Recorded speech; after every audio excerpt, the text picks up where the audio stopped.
মুঘলধারে তো বৃষ্টি শুরু হয়েছে। প্রায় অনেক অঞ্চলে কাঁচামরিচের দামও বেড়ে গেছে আকাশ ছোঁয়া। আমরা সাধারণত চট্টগ্রামবাসী যারা থাকি তারাই বুঝতে পারছি কি পরিমাণ পানি হয়েছে। হাঁটুর উপরে পানি উঠে গেছে। কাঁচামরিচের দাম, যে কোনো সবজির দাম আকাশ ছোঁয়ার মতো।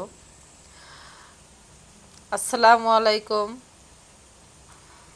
প্রিয় বন্ধুরা, তোমরা যে যেখানে আছো, সুস্থ আছো, নিরাপদে আছো, আমাদের জন্য দোয়া করো। আমরা তো পানিতে ভোগান্ত ভুগছি। রাস্তাঘাটে পানি, চট্টগ্রামে তো অনেক অঞ্চলেই খুবই পানি দুর্ভোগ। এইচএসসি পরীক্ষা প্রায় স্থগিত হয়ে গেছে এই শুধু পানির কারণে। কাঁচামরিচের দামও বেড়ে গিয়েছে। সব জিনিসের দামই নিত্যপণ্য, সবজির দাম। পানি যদি বেড়ে যায়, অনেক অনেক দ্বিগুণ দামে আমাদের কিনে খেতে হবে। সেজন্য আমি 1 কেজির বেশি আর কি, একটু বেশি হবে কাঁচামরিচ। কাঁচামরিচ তো থাকবে না, সেজন্য আমি এরকম বোটা ছাড়িয়ে সুন্দর পরিষ্কার করে ধুয়ে নিয়েছি বেশ কিছু। ধোয়ার পরে আমি হালকা এরকম পাতিলে, খোলামেলা পাতিলে আমি একটু হালকা পানিটা শুকানোর পরে আমি একটু তেল দিয়ে সুন্দর মতো আমি একটু হালকা জাস্ট 2 মিনিটের মতো ভেজে নিব। তাহলে কি কালারটা সুন্দর থাকবে, সবুজ সবুজ, কোনো প্রকার নষ্ট হবে না, দেখতে খুবই সুন্দর দেখাবে। এই তো আমি 1 চামচের মতো একটু সয়াবিন তেল দিয়ে দিলাম। আমি যেভাবে সংরক্ষণ করব সেটাই তোমাদের সাথে আমি শেয়ার করছি। জাস্ট 2 মিনিট আমি একটু লো আছে আমি একটু নেড়ে চেড়ে একটু ভেজে নিব। বেশি একটা ভাজতে হবে না।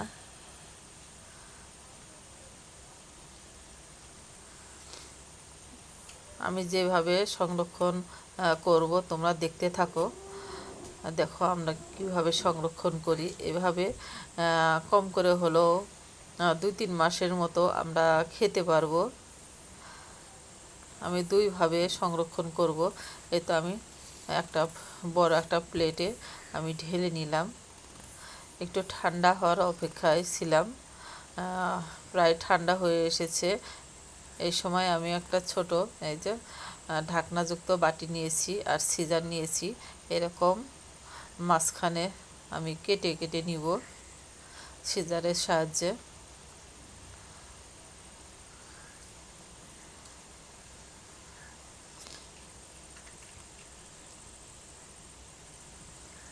এভাবে সংরক্ষণ করলে যখন আমার প্রয়োজন হবে তখন জাস্ট বের করে সরাসরি তরকারিতে আমি ব্যবহার করতে পারবো। এক বাটি আমি এইভাবে রাখবো। আমি 2 বাটিতে 2ভাবে আমি সংরক্ষণ করব। এক বাটি এরকম করে চিড়ে মাঝখানে ফালি করে নিব।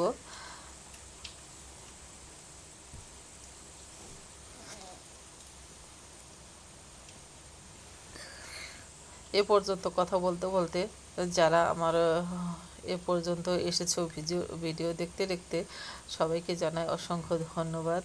একটা তোমাদের মূল্যবান লাইক দিতে যদি ভুলে যেয়ে থাকো তাহলে অবশ্যই লাইকটা দিয়ে দিবা আর সুন্দর একটা কমেন্ট করবা। আর এই বাটিতে আমি আস্ত রেখে দিব। এটা শুধু ভর্তা খাওয়ার জন্য রাখবো। যখন আমার দরকার হবে যে কোনো ভর্তা, আমি তো শুকনো মরিচও মিক্সড করি, কাঁচামরিচ শুকনো মরিচ মিক্সড করে একদম আসল স্বাদই পাওয়া যাবে।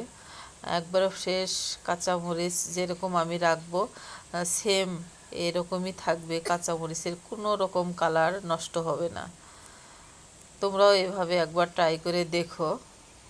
আমি প্রায় সময় যখন কাঁচামরিচের দাম বেড়ে যায় একবার তো 1000 টাকা পর্যন্ত কাঁচামরিচের দাম বেড়ে গিয়েছিল। সে সময় আমি কিছু সংরক্ষণ করে রেখেছিলাম তার আগে। এভাবে যদি আমরা সংরক্ষণ করে রেখে দেই তাহলে অনায়াসে এই বন্যা যে পর্যন্ত থাকবে সে পর্যন্ত অন্তত আমরা খেতে পারবো। এটাই আমাদের সেভ হবে টাকা। যাই হোক, কথা বলতে বলতে অনেক কিছু বলে ফেললাম। আমার কথা এবং কাজে যদি কোথাও ভুল হয়ে থাকে তোমরা ক্ষমার দৃষ্টিতে দেখো। আজকে আমি আর কথা বাড়াবো না। তোমরা সবাই যে যেখানে আছো ভালো থাকো, নিরাপদে থাকো। সবার জন্য দোয়া করি।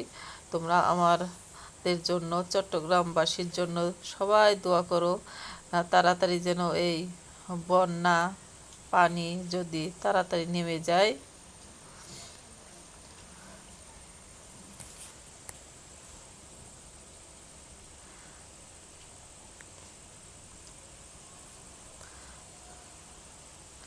আমার সংরক্ষণ পদ্ধতিটা কেমন লাগলো অবশ্যই বলবা। আল্লাহ হাফেজ।